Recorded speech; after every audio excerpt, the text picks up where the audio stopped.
Praise the Lord. அனைவருக்கும் வணக்கம். Welcome to Tamil gospel tabernacle channel. இன்றைக்கு பார்க்கக்கூடிய ஆவிக்குரிய செய்தி என்னன்னு பாத்தீங்கன்னா, கர்த்தருடைய பரிசுத்த நாமத்துக்கு மகிமை உண்டாவதாக. Glory be to God's holy name. யாத்ராகமம் 6ஆம் அதிகாரம் 23ஆம் வசனம். Exodus chapter 6 and verse 23. Aaron அமினதாபின் குமாரத்தியும் நகசோனின் சகோதரியுமாகிய எலிசபாலை விவாகம் பண்ணினான். இவள் அவனுக்கு நாதாபையும் அபியூவையும் எலெயாசாரையும் இத்தாமாரையும் பெற்றாள். கர்த்தருடைய பரிசுத்த நாமத்துக்கு மகிமை உண்டாவதாக. Praise be to God's holy name. ஆரோனுடைய குடும்ப வரலாறு அங்கே சொல்லப்பட்டிருக்கிறது. Here the genealogy of Aaron is being said. அவனுக்கு 4 பிள்ளைகள். He had 4 children. அவர்களில் முதல் 2 பேர் கர்த்தருடைய சன்னிதானத்தில் அந்நிய அக்னியை கொண்டு வந்தபடினால் செத்து போனார்கள். The first 2 of them, because they brought in strange fire to the presence of God, they died. நாம் இன்றைக்கு படிக்க போகிறது Eleazar. But today we are going to learn about Eleazar. மூன்றாவது குமாரனை கர்த்தர் எப்படி உபயோகப்படுத்தினார் என்பதை நாம் பார்க்க வேண்டும். We are going to see as to how the Lord made use of this third son. ஒவ்வொரு தேவனுடைய பிள்ளைகளையும் கர்த்தர் தனக்கென்று உபயோகப்படுத்த விரும்புகிறார். The Lord desires to make use of every children of God for himself. ஒரு சின்ன விசுவாசியாக இருந்தாலும் கர்த்தர் அவரையும் உபயோகப்படுத்த விரும்புகிறார். Be it a little believer, the Lord wants to make use of him. சரீரத்திலே பலவீனமான அவயவங்கள் மிகவும் பலமாய் எண்ணப்படுகிறது. The weak members of the body are considered to be the strongest. அதுபோல சரீரத்திலே மிகவும் அற்பமான அவயவங்கள் மிகவும் கனம் பெற்றதாக மாறுகிறது. So also the inferior and the mean members of the body become the honorable vessels. அதுபோல தேவன் தன்னுடைய சித்தத்துக்காக எல்லாரையும் எடுத்து உபயோகப்படுத்த விரும்புகிறார். So was it the Lord wants to make use of everyone according to his will. இன்றைக்கு நாம் இந்த எலெயாசாரை குறித்து படிப்பது நமக்கு ஏற்றதாக இருக்கும். Today it is apt for us to learn about Eleazar. 2 பிள்ளைகள் மரித்த பின்பு அவர்கள் மறுபடியும் அந்த ஊழியத்தை தொடர்ந்தவர்கள். And these are the ones who continued the ministry even after the death of both those children. மற்ற பிள்ளைகளை காட்டிலும் எலெயாசாரிலே தேவனுடைய திட்டம் அதிகமாக இருந்தது. The plan of God regarding Eleazar was much than the other 2. நீங்கள் வேதத்தை பார்த்தால் ஒரு சிலரை குறித்து சில சம்பவங்கள் மட்டும் சொல்லப்பட்டிருக்கும். Regarding some people it is said about some instances in the word of God. ஆனால் ஒரு சிலரை பற்றி நீங்கள் படித்தால் அவருடைய பிறப்பிலிருந்து இறப்பு வரைக்கும் தெளிவான சத்தியங்கள் சொல்லப்பட்டிருக்கும். But about some others we can see right from their birth till their death, you can see clear truths about them. பழைய ஏற்பாட்டிலும் நீங்கள் அப்படிப்பட்ட சம்பவங்களை பார்க்கலாம், புதிய ஏற்பாட்டிலும் அப்படிப்பட்ட காரியங்களை நாம் பார்க்கலாம். You can see such things both in the Old Testament and in the New Testament. இப்பொழுது நாம் புதிய ஏற்பாட்டில் நீங்கள் எடுத்தால் இயேசுவின் தாயாகிய மரியாளை பாருங்கள், இல்லாவிட்டால் யோசேப்பை பாருங்கள்.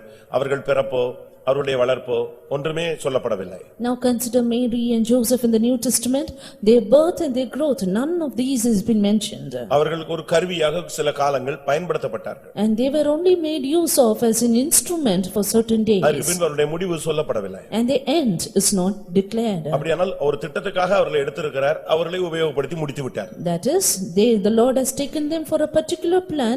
Finishing the plan, the Lord did take them away. நீங்கள் தாவீதை எடுத்து பாருங்கள். But then take David. அவனுடைய துவக்கத்திலிருந்து தெளிவாக வந்து கொண்டே இருக்கும். Everything is clear right from his birth. அவனுடைய வாழ்வின் தோல்வி, வீழ்ச்சி, எழுச்சி, தெய்வீகம், மனுஷிகம், மாம்சம் எல்லாமே அங்கே சுட்டிக்காட்டப்படுகிறது. The failures, the shortfalls, the emotion, the divinity, everything is being mentioned about David. அதுபோல இந்த எலெயாசாருடைய வாழ்க்கையில ஒவ்வொரு அம்சங்களையும் தேவன் தெளிவாக நமக்கு பாடமாக வைத்திருக்கிறார். Likewise, the Lord has kept for us a clear lesson about Eleazar. முதலாவது எலெயாசார் என்றால் என்ன அர்த்தம்? First of all, what does Eleazar mean? அதை நாம் விளங்கிக் கொள்ள வேண்டியது அவசியம். We need to understand that. தேவன் உதவி செய்கிறவர் என்று அர்த்தம். It means the Lord helps. தேவன் ஒரு மனிதனுக்கு உதவி செய்ய வல்லவர். The Lord is able to help a man. தேவன் பிதாவும் உதவி செய்திருக்கிறார், இயேசுவும் உதவி செய்திருக்கிறார், ஆவியானவரும் உதவி செய்கிறார். Even Father God helps, the Lord Jesus Christ helps, and even Spirit of God helps us. இரண்டாம் நாளாகமம் 14:11 பார்க்கும் பொழுது, Second Chronicles chapter 14 and verse 11. அங்கே வேதம் என்ன சொல்லுகிறது? What does the word of God say? பலன் அற்றவனுக்காகிலும் பலன் உள்ளவனுக்காகிலும் உதவி செய்கிறது கர்த்தாவே உமக்கு லேசான காரியம். Lord, it is nothing with thee to help, whether with many or with them that have no power. தேவனுக்கு உதவி செய்கிறது என்பது என்பது அவருடைய ஒரு கடமை, இல்லாவிட்டால் அது அவருடைய ஊழியம். As for God, helping is only his ministry or his duty. ஒரு தேவனுடைய பிள்ளைக்காக அவர் உதவி செய்ய எப்பொழுதும் தம்முடைய கையை நீட்டிக்கொண்டே இருக்கிறார். The Lord is always stretching out his hand in order to help a child of God. இதை குறித்து நாம் எபிரேயர் 2ஆம் அதிகாரத்தை பார்க்கும் பொழுது About this, when we read in Hebrews chapter 2 16ஆம் வசனம் என்ன சொல்லுகிறது? and verse 16, what does it say? அவர் தேவ தூதர்களுக்கு உதவியாக கைகூடாமல் ஆபிரகாமின் சந்ததிக்கு அவர் உதவியாக கை கொடுத்தார். He did not render a helping hand to the angels, but took on him the seed of Abraham. விழுந்து போன தேவ தூதர்களுக்கு கை கொடுக்காமல் விழுந்து போன தேவனுடைய சாயலாக உருவாக்கப்பட்ட மனிதனுக்கு அவர் கை கொடுக்கிறவர். It is clearly said, he took not on him the nature of the fallen angels, but he took on him the seed of Abraham, the fallen man. இதிலிருந்து என்ன விளங்கிக் கொள்ளுகிறோம்? What do we understand from this? தேவன் உதவி செய்கிற தெய்வம். The Lord, our God, is the one who helps. அடுத்ததாக நாம் மார்க் எழுதின சுவிசேஷம் 9ஆம் அதிகாரத்துக்கு நம்முடைய கவனத்தை கொண்டு வரும் பொழுது Nextly turning to Mark the Gospel, chapter 9. அங்கே இயேசு உதவி செய்கிற ஒரு காரியம் சுட்டிக்காட்டப்பட்டிருக்கிறது. Even there it is mentioned about a point in which Jesus helps. Mark 9ஆம் அதிகாரம் 22ஆம் வசனத்தை பார்க்கும் பொழுது Mark 9 and verse 22. எங்கள் மேல் மனதிறங்கி எங்களுக்கு உதவி செய்ய வேண்டும் என்று அந்த தகப்பன் தன்னுடைய பிள்ளைக்காக இயேசுவை நோக்கி அபயமிடுகிறான். Here the father looking on unto Jesus, he cries saying, if thou canst do anything, have compassion on us and help us. ஒரு தேவனுடைய பிள்ளைக்கு இயேசுவும் உதவி செய்யக்கூடியவராக Yes, இருக்கிறார். even Jesus is able to help a child of God. ஒரு தேவனுடைய பிள்ளைக்கு அவர் உதவி செய்ய தன்னுடைய கையை இன்றைக்கும் நீட்டுகிறார். And even today he stretches out his hand to help a child of God. அங்கே அந்த மனுஷன் கேட்கிற உதவி என்ன? What is that help? This man asked. முதலாவது நாம் நாளாகமத்திலே படித்தது யுத்தகளத்தில் நிற்கிற ஒரு மனிதன் உதவியை தேடுகிறான். In the book of Chronicles we see as to how a man who stood in the battlefield sought for the help of God. ஆனால் இங்கே நாம் பார்க்கும் பொழுது But here ஒரு மனிதன் தன்னுடைய பிள்ளையை காப்பாற்றும்படியாக அழிக்கும் சக்தியிலிருந்து பிசாசின் போராட்டத்திலிருந்து அவனுக்கு உதவி செய்து தப்புவிக்க வேண்டும் என்று மன்றாடுகிறான். And here the man is beseeching the Lord that his child may be delivered from the demonic oppression, from the power of destruction.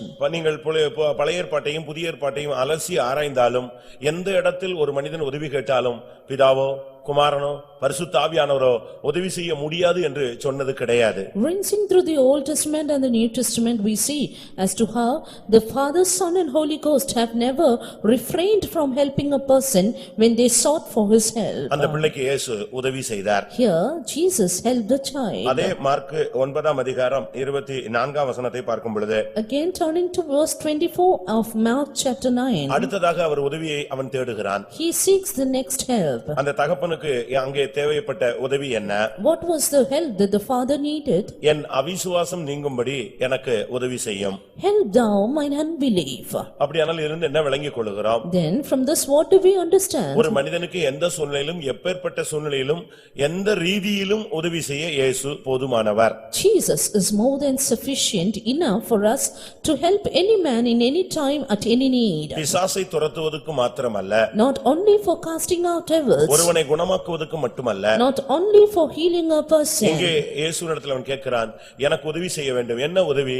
என் அவிசுவாசம் நீங்கும்படியாய் எனக்கு உதவி செய்யும். Here looking at Jesus, he asked, Lord, help thou mine unbelief in order to dispel my unbelief. ரோமருக்கு எழுதின நிருபம் 8ஆம் அதிகாரம் 26ஆம் வசனத்தை பார்க்கும் பொழுது Again turning to Romans chapter 8 and verse 26. ஆவியானவரும் நமது பலவீனங்களில் நமக்கு உதவி செய்கிறார் என்று சுட்டிக்காட்டப்பட்டிருக்கிறது. Here it is clearly mentioned as to how the Spirit of God helpeth in our infirmities. புதிய ஏற்பாட்டிலே மனித வாழ்வில் வருகிற ஆவிக்குரிய பலவீனங்கள், பூமிக்குரிய மனுஷிக தெய்வீக பலவீனங்கள் எல்லாவற்றிலும் அவனுக்கு உதவி செய்து அவனை பலவானாக சக்தி உள்ளவனாக ஜெயஜீவியம் செய்யக்கூடியவனாக இயேசு அவனுக்கு உதவி செய்கிறார். Here the Spirit of Jesus Christ helps a man both in his spiritual life, in his physical life, in his human and divine life, that he might be an overcomer and more than a conqueror. அடிமைத்தனத்திலே செங்கல் சுமந்து சீரழிந்து கொண்டிருக்கும் பொழுது விடுதலையற்ற நேரத்திலே நம்பிக்கையோடு தன்னுடைய பிள்ளைக்கு ஒரு பெயர் வைத்தான், ஆரோன். என்ன பெயர்? Eleazar. During the time of bondage, when they were searching out for bricks, making bricks in hard labor, Aaron gave the name to the child as this.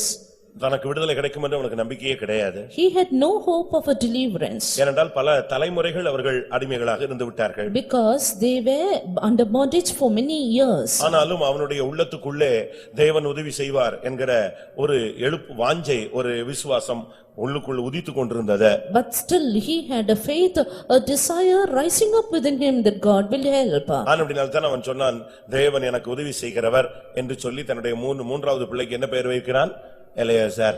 Therefore he said, the Lord will help me, and he kept Eliezer as the name of his third son. இன்றைக்கும் கூட பிதா, குமாரன், பரிசுத்த ஆவியானவர் நமக்கு எந்த ரீதியிலும் உதவி செய்ய வல்லவராய் இருக்கிறார். Even today the Father, God, Son and Holy Spirit is able to help us in any manner. கர்த்தருடைய பரிசுத்த நாமத்துக்கு மகிமை உண்டாவதாக. Glory be to God's holy name. இரண்டாவதாக அந்த எலியாசரை குறித்து நாம் படிக்க வேண்டுமானால், Secondly, if we happen to read about Eliezer, நாம் சமீப காலமாக தனிமனித வாழ்வை நாம் படித்துக் கொண்டு வருகிறோம். recently we are also learning about the individual life. தனிமனித வாழ்வை படிக்கும் பொழுது நம்முடைய தனிமனித வாழ்வில் அதை அபியாசப்படுத்திக் கொள்ள நாம் முயற்சிக்க வேண்டும். When we learn about that, we also need to experience or practice this in our personal life. யாத்திராகமம் 28:1 நாம் பார்க்கும் பொழுது, Exodus chapter 28 and verse 1.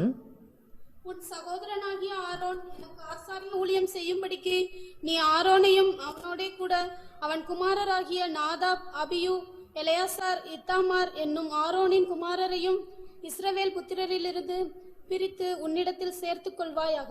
எங்கே இஸ்ரவேல் புத்திரரிலிருந்து பிரிக்கிற ஒரு வேலையை கர்த்தர் செய்ய வைக்கிறார். Here the Lord is doing a work of separating from among the people of Israel. தேவன் நமக்கு உதவி செய்ய வேண்டுமானால், If the Lord should help us, இல்லாவிட்டால் தேவன் நம் மூலமாய் எதையாவது செய்ய விருப்பப்பட்டால், or if the Lord would desire to do anything through இல்ல us, தேவன் என் மூலமாய் கிரியை செய்ய வேண்டும் என்று நீங்கள் ஆசைப்பட்டால், or if you would desire that the Lord should work through ஒரு you, மனித வாழ்வில் அவன் பிரிந்து வர வேண்டியது அவசியம். then a man need to separate himself in his life. பிரிந்து வருவது என்பது குடும்பம், மனைவி, பிள்ளைகளை விட்டு அல்ல. Separation is not from his family, from his wife and children. அவன் இந்த உலகத்தில் உள்ளதான தெய்வீகமற்ற காரியங்களிலிருந்து பிரிந்து வர வேண்டும். But he should separate himself from all things which are contrary to divinity in this world. அது வேறுபாட்டின் ஜீவியம் என்பது புதிய ஏற்பாட்டிலே மிகவும் முக்கியம், பழைய ஏற்பாட்டிலும் அது முக்கியம். This life of separation is given much importance to the New Testament as well in the Old Testament. ரட்சிப்பின் அடையாளம் என்பதே வேறுபாட்டின் ஜீவியம் தான். The symbol of salvation is life of separation. அப்போஸ்தலர் 2ஆம் அதிகாரத்தை நாம் பார்க்கும் பொழுது, Turning to Acts of the Apostle chapter 2, 40ஆம் வசனத்திலே, verse 14. மாறுபாடுள்ள இந்த சந்ததியை விட்டு விலகி உங்களை ரட்சித்துக் கொள்ளுங்கள் என்று அவர்களுக்கு புத்தி சொன்னான். He exhorted them saying, save yourselves from this untoward generation. 37ஆம் வசனத்திலே நாங்கள் என்ன செய்ய வேண்டும் என்ற கேள்விக்கு இதுதான் பதிலாக இருந்தது. And the question they asked in verse 37, this was the answer. ஒரு தேவனுடைய பிள்ளை கர்த்தருக்காக எழும்ப வேண்டுமானால் அவன் சில காரியங்களை பிரிந்து வெளியே வர வேண்டியது அவசியம். If a child of God should rise up for the Lord, he need to separate himself from certain things. வேறுபாட்டின் ஜீவியத்தில் உள்ள மேன்மை என்னன்னா, பிசாசோ மந்திரமோ உங்களை டச் பண்ணாம இருக்கணும்னா நீங்க வேறுபாட்டின் ஜீவியத்தை காத்துக்கொள்ள வேண்டும். The greatness of the life of separation is that if the devil and the enchantments, magical things should not touch you, then you need to have a life of separation. பிலிஸ்தீனியை வச்சிட்டாங்க, மந்திரவாதம் பண்ணிட்டாங்க, அதனால எனக்கு கை இழுத்துக்குச்சு, கால் இழுத்துக்குச்சு, என்ன எதையோ அமுக்குது அப்படின்னு சொன்னா நீ எங்கேயோ ஃபெயிலியர் ஆயிருக்கிற. அதனுடைய ஃபெயிலியருடைய ரீசன் இடம் என்னன்னா, வேறுபாட்டின் ஜீவியத்தை நீ காத்துக்கொள்ளவில்லை. If you have the oppressions of the devil, if you have various working of the devil, like the devil is pressing you sore, you are unable to sleep and all these, then that means there is a failure, you do not have a life of separation. என்னாகமம் 23:9 பார்க்கும் பொழுது, Numbers chapter 23 and verse 9. ஜனங்களை சபிக்கும்படியாக வந்த மனிதன் சபிக்க முடியாதது, அந்த பிசாசு போராட முடியாதது, மேற்கொள்ள முடியாததுக்கு காரணத்தை அவனே சுட்டிக்காட்டுகிறான். Here the man who came to curse the people of God, he himself points out the reason why he could not curse them, why he could not oppress them. இந்த ஜனங்கள் ஜாதிகளோட கலவாமல் தனியே வாசம் பண்ணுவார்கள். These people dwell alone, they shall not be reckoned among nations. 23ஆம் வசனத்திலே சொல்லுகிறான், இவர்களுக்கு விரோதமான மந்திரவாதமே கிடையாது. Again in verse 23 he says, there is no enchantment against them. நீ உலகத்துக்கு ஒத்த வேஷம் தரித்து உலகத்துக்கு ஒத்தவர்களோடு இணைந்து நீ போகும் பொழுதுதான் உனக்கு விரோதமா விரோதமாய் வைக்கிற செய்வினைகள் பலிக்கிறது. Being conformed to this world, when you go along with the people of the world, the enchantments against you prosper. ஒரு தேவனுடைய பிள்ளையினுடைய வாழ்க்கையில பிரித்து வெளியே வருவது அவசியம். In the life of a child of God, he need to separate himself and come முழு out. இஸ்ரவேல் ஜனங்களும் தேவனுடைய ஜனங்கள் தான். The whole lot of the people of Israel are people of God மொத்த இஸ்ரவேலை indeed. குறித்து ஆண்டவர் சொல்லும் பொழுது இஸ்ரவேல் என்னுடைய சிரேஷ்ட புத்திரன் என்று சொல்லுகிறார். About the whole lot, the Lord says, Israel is my firstborn. அவைகளுக்குள்ளும் ஒரு வேறுபிரிதலை கர்த்தர் சொல்லுகிறார். But the Lord tells of a separation even among them. இன்னும் ஆழமாக சொன்னால் Yet more deeply, சபைக்குள்ள கூட ஒரு வேறுபாட்டின் ஜீவியம் இருக்கு. there is a life of separation even in the church. திரும்பவும் சொல்றேன், Repeating, சபைக்குள்ள நீங்க வந்துட்ட பிறகு கூட இங்கேயும் கூட நீங்க வேறுபாட்டின் ஜீவியத்தை செய்யணும். even after coming to the church, even here you need to do a life of separation. ஏனென்றால் இங்கும் ஒரு சிலர் குறைவான தெய்வீகமற்ற ஒரு கூட்டம் உண்டு. Because even here there is a group who are contrary to divinity, who are away from God. அப்படிதானே வேதம் சொல்லுகிறது. That's what the word of God says. முதலாம் கொரிந்தியர் 5ஆம் அதிகாரத்தில் பார்க்கும் பொழுது When we turn to 1 Corinthians chapter 5, 9ஆம் வசனத்திலே verse 9. விபசாரக்காரரோட கலந்திருக்க கூடாது என்று நிருபத்தில் உங்களுக்கு எழுதினேன். I wrote unto you in an epistle not to company with the fornicators. ஆனாலும் இவ்வுலகத்திலுள்ள விபச்சாரரை குறித்து நான் சொல்லவில்லை. அப்படி சொன்னால் நாம் உலகத்தை விட்டே வெளியே போக வேண்டியது இருக்குமே. Yet not altogether with the fornicators of the world, for I must needs go out of the world. புறம்பேயர்களை குறித்து தீர்ப்பு செய்கிறது என்னுடைய காரியம் அல்ல.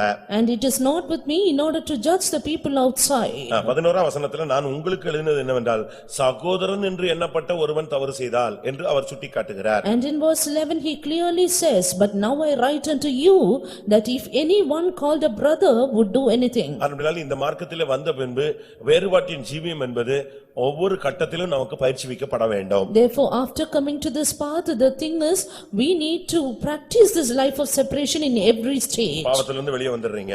You come out of sin. உலகத்தை விட்டு வெளியே வந்துடுறீங்க. You come out of the world. இதுக்குள்ள வந்துடுறீங்க. You come into the church. இதுக்குள்ள வந்துட்ட பிறகு Even after coming into the இதுக்குள்ள church, கோராகு உண்டு.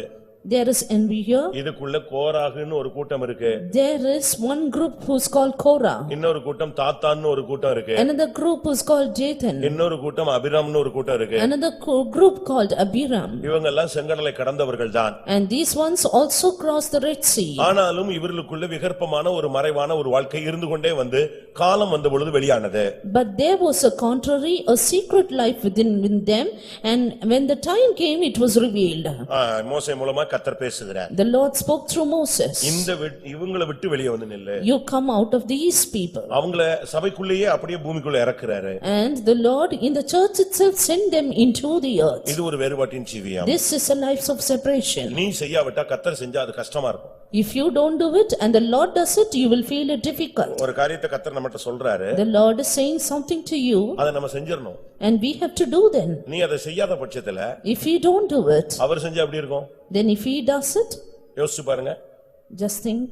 கோராகு தாத்தான் அபிராம் எல்லாம் என்ன ஆனாங்கன்னு உங்களுக்கு எல்லாருக்கும் தெரியும். You will know what happened to Korah, Dathan and Abiram. ஆனால் இதுக்குள்ள வந்துட்ட பிறகு ரொம்ப கவனமாக இருக்க வேண்டியது அவசியம். Therefore we need to be very careful while in this. 2ஆம் கொரிந்தியர் 6ஆம் அதிகாரத்திலே Again 2 Corinthians chapter 6. 14 இருந்து 18 வரை பார்க்கும் பொழுது Verse 14 through 18. அங்கே ஒரு வேறுபாட்டின் ஜீவியத்தை பவுல் சுட்டி காட்டுகிறார். Here St. Paul points out another life of separation. இவர்களை விட்டு பிரிந்து You need to come out from உங்களை them நீங்கள் சரிப்படுத்திக் கொள்ளுங்கள். and be separate and set right. அப்ப இவர்களை விட்டு பிரிய வேண்டியது என்று ஒரு லிஸ்டே அங்கே சொல்லப்படுகிறது. Therefore here it is said about a list of people from whom we have to separate. இவர்களுக்கு உனக்கும் சம்பந்தமே கிடையாது. You have no connection with them. ஆகையால் அவர்களை விட்டு பிரிந்து போய் அசுத்தமானதை தொடாதிருங்கள் என்று கர்த்தர் சொல்லுகிறார். Wherefore the Lord says, come out from among them and be separate, touch not the unclean thing. நான் இன்னும் உங்களுக்கு விளக்கமா சொல்றேன். I explain you more in detail. Nadab Abihu ரெண்டு பேரும் இவனுக்கு அண்ணன்கள். Nadab and Abihu, they both were the elder brothers. அதே வீட்டுல தான் இருக்காங்க. They were in the same house. அதே ஆசரிப்பு கூடாரத்துல தான் இருக்காங்க. They were in the same tabernacle. அதே பரிசுத்த ஸ்தலத்துல தான் In இருக்காங்க. the same holy place. ஆனா ரெண்டு பேரும் அந்நிய அக்னியை கொண்டு வரும்போது அங்க ரெண்டு பேருக்குள்ள ஒருமனை வந்துருச்சு. ஆனா இந்த மூணாவது ஆள் அதுல என்ன செய்யல? involve ஆகல. But when both of them brought in strange fire, they both were together, but the third person was not connected with them. ஒரே தாயின் பிள்ளைகள். Both the children of same mother. ஒரே இடத்துல ஊழியம் செய்றாங்க. All ministered in the same ரெண்டு place. பேருக்கும் அரை அடி வித்தியாசத்துல தான் ஊழியம் நடக்குது. There were various kinds of ministries between them. அரை அடி டிஸ்டன்ஸ்ல தான் பக்கத்துல நின்னு தான் ஊழியம் செய்யறாங்க. They only did the ministry with half a feet distance. ரெண்டு பேரும் சாவுறான், இவன் நிக்கறான் உயிரோட. Both died, but this man was alive. எப்படி அவனால முடிந்தது? How could he do it? அந்த அந்நிய அக்கினிக்கு இவனுக்கு சம்பந்தப்படுத்தவில்லை. Because he did not relate himself to that அந்த strange fire. இடத்துலயும் அவன் பிரிஞ்சு நின்னதுனால தான் அவனுக்கு ஜீவன் இருந்தது. பிரியாது இருந்ததனால அந்த இரண்டாவது ஆள் அவனோட சேர்ந்து செத்து விட்டான். Even there, because he was separate, he had life within him, but the other person, because he had no separation, he died. வேறுபாட்டின் ஜீவியம்ங்கிறது நம்முடைய புதிய ஏற்பாட்டு பெந்தேகோஸ்தே சபை உபதேசம் அல்ல, தேவனுடைய உபதேசம். Life of separation is not the Pentecostal doctrine, but it is the doctrine of God. அடுத்ததாக லேவியராகமம் 10ஆம் அதிகாரம் 16ஆம் வசனம். Nextly, Leviticus chapter 10 and verse 16. பாவ நிவாரண பலியாக செலுத்தப்பட்ட வெள்ளாட்டுக்கடாவை மோசே தேடி பார்த்தான், அது தகனிக்கப்பட்டிருந்தது. ஆகையால் மீதியாயிருந்த எலெயாசார் இத்தாமார் என்னும் ஆரோனின் குமாரர் மேல் அவன் கோபம் கொண்டு. இங்கே மோசே அந்த எலியாசர் மேல கோபப்படுகிறான். Here Moses was angry with Eleazar. இது ஒரு கடிந்து கொள்ளுகிற ஒரு அனுபவம். This was an experience of chastening. கோபம் வந்துருச்சு மோசேக்கு. Moses was angry. ஏனென்றால் அங்கே ஒரு பிரமாணம் மீறப்பட்டு விட்டது. Because a law was transgressed in that spot. ஏனென்றால் பாவ நிவாரண பலி செலுத்தப்பட்ட வெள்ளாட்டுக்கடாவை தேடி பார்த்தா அது புசிக்கப்படல. அது என்னாச்சு? சாம்பலாகி போயிடுச்சு. Because when he searched for that kid of goats which was for sin offering, it was not eaten but it became ashes. புசிக்க வேண்டியது புசியாமல் சாம்பல் ஆயிடுச்சு. That which has to be eaten, now it is turned to ashes. இப்போ இவன் பயங்கரமா கத்துறான். Now he is angry with them and எப்படி இந்த shouted, பிரமாணத்தை நீங்க மீறலாம்? how could you transgress the law? அப்ப ஆரோன் சொல்றாரு, ரெண்டு பேரும் செத்து போயிட்டாங்க, எனக்கு என்ன பண்ணணும்னு தெரியல, எதையாவது மாத்தி கீத்தி செஞ்சு திருப்பி ஏதாவது ஆயிடுமோன்னு சொல்லிட்டு நான் ஒண்ணுமே பண்ணாம அப்படியே விட்டுட்டேன் அப்படின்னு சொல்றாரு. Then Aaron said, already two had died, therefore I was afraid, I left it like that. ஆனா இது மோசேக்கு தெரியாதா? Did not Moses know this? சொல்லுங்க, மோசேக்கு தெரியாதா? Did not Moses know this? மோசேக்கு தெரியும், ரெண்டு பிள்ளைங்க செத்துட்டாங்கன்னு தெரியும். ஆனா சாவை விட எதுதான் முக்கியங்கறா? சத்தியம் தான் முக்கியம் சொல்றாரு. Moses well knew that both the children died, but he says doctrine or truth is more important than death. சாவு கரெக்ட், அது பிரமாணத்தை மீறினனால சாவு. மறுபடியும் நீ பிரமாணத்தை மீறினா திருப்பி அடுத்த வீட்ல இருக்கிற ரெண்டு என்ன செய்யும்? ஆயிரக்கூடாது அப்படின்னு தான் அவன் கடிந்து கொள்றான். True that death happened for both of them in the same house, but again if you transgress the law, death is sure. ஆனா இதுல எலியாசார் அப்படியே அந்த ஏச்சை வாங்கிக்கிட்டான். But Eleazar, he accepted the chastening. நம்மை மற்றவர்கள் கடிந்து கொள்வது என்பது அது ஒரு பாடம். When others chasten us, that is a lesson for us. ஒரு சிலர் எல்லாம் கடிந்து கொள்ளவே முடியாது. And some people you cannot chasten them at all. ஒரு சிலர் எல்லாம் நீங்க ரஃபா நடத்த முடியாது. Some others you cannot treat them rough. ஒரு சிலரை திருத்த முடியாது. Some people you cannot correct them. நாய் வாலை என்ன செய்ய முடியாது? நாய் வாலை நேராக்க முடியாதுன்னு சொல்லுவாங்க. You cannot straighten the dog's tail. அப்படி நம்ம வாழ்க்கையை நம்ம அப்படி ஒரு ஸ்டபர்னஸா மாத்தி கொள்ள கூடாது. We should not have such a stubborn life. நாம் வளையணும். We need to bend. எஸ்னா வாங்கிக்கணும். And we need to accept chastening. அப்படிதான் சங்கீதக்காரன் சொல்லுகிறார். That's what the psalmist says. 141ஆம் சங்கீதம் 5ஆம் வசனத்தை பாருங்கள். Psalm 141 and verse 5. அங்க நமக்கு எல்லாருக்கும் தெரிஞ்ச வசனம். A verse known to all of us. என்ன சொல்லப்பட்டிருக்கிறது? What is it said there? நீதிமான் என்னை குட்டட்டும். Let the righteous smite அது me. என் தலைக்கு எப்படி இருக்கும்? எண்ணெயை போல் இருக்கும். It shall be an oil to my head. குட்டெல்லாம் வேண்டாம், திரும்பி பார்த்தாலே அவனுக்கு உச்சகட்ட டெம்பர் ஆயிடுறான். என்னை எப்படி திரும்பி பார்க்கலாம்? Now not even smiting, just turning back and staring itself, it is something that we cannot கடிந்து accept. கொள்ளுதல் என்பது நம்முடைய வாழ்க்கையில ஒரு அருமையான ஒரு ஜீவியம். Chastening is a beautiful life. ஒரு பிள்ளையை கடிந்து கொள்ளாம வளர்த்தா அது வேசிப்பிள்ளைன்னு பைபிள் சொல்லுகிறது. If a father doesn't grow up with chastening a child, then it becomes the child of an உன்னை adulterer. யாருமே சத்தம் போடல, உன்னை யாருமே கண்டுக்கல, உன்னை அப்படியே காட்டு மரம் போல காட்டு கழுதையை போல விட்டுட்டா நம்ம என்ன ஆகும்? If nobody is minding us, nobody is shouting at us, leaving us as a wild tree, then what will happen? தேக்கு மரம் அழகான ஸ்ட்ராங்கானது. Tree is strongest. ஆனா என்ன செய்வாங்க? But what happens? அத சைடுல வளரவே விட மாட்டாங்க. They will never allow it to grow on the sides. Why? ஏன்? அது சைடுல வளர விட்டுட்டா அது மரமா நம்முடைய கதவுக்கு ஒண்ணுக்கு என்ன செய்யாது? யூஸ் ஆகாது. If it grows on the sides, then it cannot be used for the wood. அதனால அத முறிக்க வேண்டிய இடத்துல முறிச்சிட்டே இருக்கணும். Therefore they cut it whenever then and then necessary. அந்த மரத்துக்கு கஷ்டமா தான் இருக்கும். It will be difficult for the tree. அந்த கிளைகளை வெட்டும்போது அதிலிருந்து கண்ணீர் மாதிரி பால் மாதிரி தண்ணி மாதிரி வடிக்கும். அது என்ன பண்றது? When the branches are then cut, you can see it shedding tears, the milk, the sap of it. கடிந்து கொள்ளுதலை நீங்கள் ஏற்றுக்கொள்ளும் பொழுது அதுக்குள்ள ஒரு அபிஷேகம் இருக்கு. But when you accept the chastening, there is an anointing hidden. அதான் உபதேசம். That is the doctrine. நீதிமொழிகள்ல நீங்க முதலாம் அதிகாரம் 23ஆம் வசனத்தை பாருங்கள். Proverbs 1:23. என் கடிந்து கொள்ளுதலுக்கு திரும்புங்கள். You turn to my rebuking. இதோ என் ஆவியை உங்களுக்கு அருளுவேன். Behold, I give you my spirit. என் கடிந்து கொள்ளுதலுக்கு திரும்புங்கள். Turn you at my reproof. என் வார்த்தைகளை உங்களுக்கு நான் தெரிவிப்பேன். And I will make known my words unto you. ஆண்டவர் சத்தம் போட்டாருன்னு ஓடி போயிட கூடாது. இந்த தகப்பன் சத்தம் போட்ட உடனே ஸ்கூலுக்கு போகாம வீட்டை விட்டு ஓடி போவான் பாருங்க. கடைசில போய் அவன் நிக்கிற இடம் எங்க தெரியுமா? ஹோட்டல்ல எச்சியல எடுப்பான். You see, when the father shouts, the children run away from the schools and even their houses. Finally, they are found in the hotels picking up the waste leaves. இளையகுமாரன் எங்க போய் கடைசில நின்னா? Where did the prodigal son stand? பன்றி கூட்டத்தோட போய் இணைந்து கொள்கிறான். Finally, among the pigs. கடிந்து கொள்ளுதலுக்கு நீ திரும்பும் பொழுது அதுக்குள்ள ஒரு அபிஷேகம் இருக்கிறது. When you turn at the reproof, there is an anointing hidden. கடிந்து கொள்ளுதலுக்கு ஒப்புக்கொடுக்கும் பொழுது கர்த்தருடைய வார்த்தை உனக்கு கிடைக்கும். When we surrender ourselves to chastening, we receive the words of God. என்னை யாரும் திட்டக்கூடாது, என்னை எவனும் கேட்க முடியாது. அப்படில வந்துட்டீனாலே நீ இந்த வளையாத கம்பியிலேயே ரெண்டு கம்பி இருக்கு. ஸ்டீல்ல ரெண்டு கைண்ட் இருக்கு. There are two kinds of steel rods. ஒரு ராட் எப்படினாலும் வளைச்சி அத இஷ்டத்துக்கு அந்த பில்டிங் கட்டறதுக்கு யூஸ் பண்ணலாம். One kind of rod is flexible, you can use it for the building work. சில இது கம்பெனில பண்ணும்போதே அது அந்த வளையும் தன்மையை இழந்துட்டு டெம்பர் ஆயிடும். While some others, when they are produced in the company itself, they lose their flexibility and become tempered. அத வளைக்க டப்புன்னு ஒடியத்தான் செய்யும். And when you try to bend them, they will break. அத யூஸ் பண்ண முடியாது. You cannot use them. கடிந்து கொள்ளுதலை ஏற்றுக்கொள்கிறவனை தான் கர்த்தர் யூஸ் பண்ண முடியும். The Lord can use only those people who accept chastening. ஏசுனா பரவாயில்லை, நம்முடைய நன்மைக்கு செய்றாங்க, சரி கரெக்ட், ஓகே, நம்ம எல்லாம் அவசரப்பட்டுட்டோம், நம்ம இப்படி பண்ணிட கூடாது, இப்படித்தான் எடுக்கணும், என்னை மட்டும்தான் ஏசுறாங்க, நான் தப்பு பண்ணாதான் பிரச்சனை அப்படின்னு நம்ம விகற்பமா ஒரு தாட்டுக்கு வந்துட்டோம்னாலே அதுக்கு பிறகு நம்மளால கடிந்து கொள்ள முடியாது, ஒடிஞ்சிருவோம். When they reprove us, when they chasten us, say it is okay, it is for my good. But when they chasten us, if you say they are doing it only at me, they do so much, then we will only break. ஒரு ஊழியக்காரனை எப்படி கடிந்து கொள்றது? How can you chasten a servant of God? அவன் பிள்ளை இல்லையே அவனை அடிக்கிறதுக்கு. He has no children to beat them. சரி, ஒரு விசுவாசி எப்படி கடிந்து கொள்றது? Then how can we chasten a believer? அவனை அடிக்க முடியுமா? Can you beat them? அடிக்க முடியாது. You cannot. ஆனா அப்ப என்ன செய்யறது? Then what should we do? அப்படியே விட்டுற முடியுமா?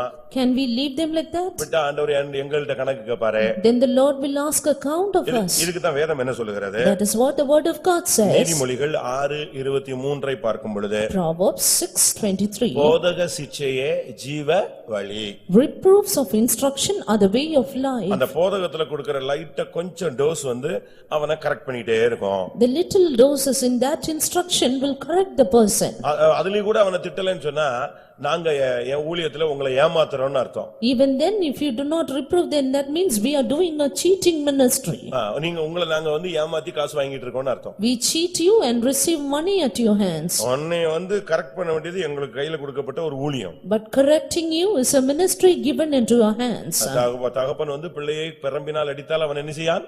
Sagan. A child will not die if the father beats it with the rod. இல்லாவிட்டால் அந்த பிள்ளை தன்னுடைய தாய்க்கும் தகப்பனுக்கும் என்ன உண்டு பண்ணுவான்?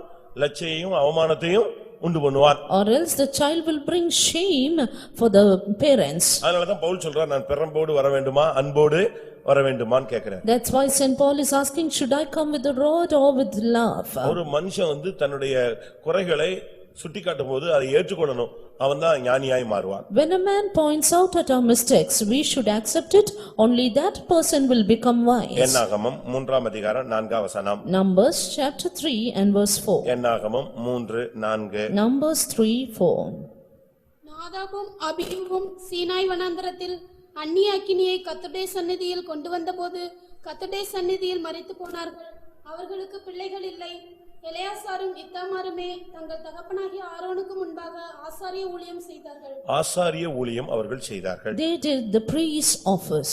ஒரு தேவனுடைய பிள்ளை ஒரு ஊழியம் செய்ய வேண்டும். A child of God should do a ministry. நீங்க இங்க எல்லாரும் உட்கார்ந்திருக்கீங்க, நாம எல்லாருக்கும் ஒரு ஊழியம் இருக்கு. We are all seated here, we are all having a definite ministry to do. அது இல்லாம நம்ம சும்மா ஒரு வெல்விஷர் மாதிரி வந்துட்டு போக கூடாது. We should not come and go as well wishers. நமக்கு ஏதாவது ஒரு வேலையை கர்த்தருடைய வேலையை செய்யணும். We need to do some or other work of the Lord. ஒண்ணுமே முடியலையா?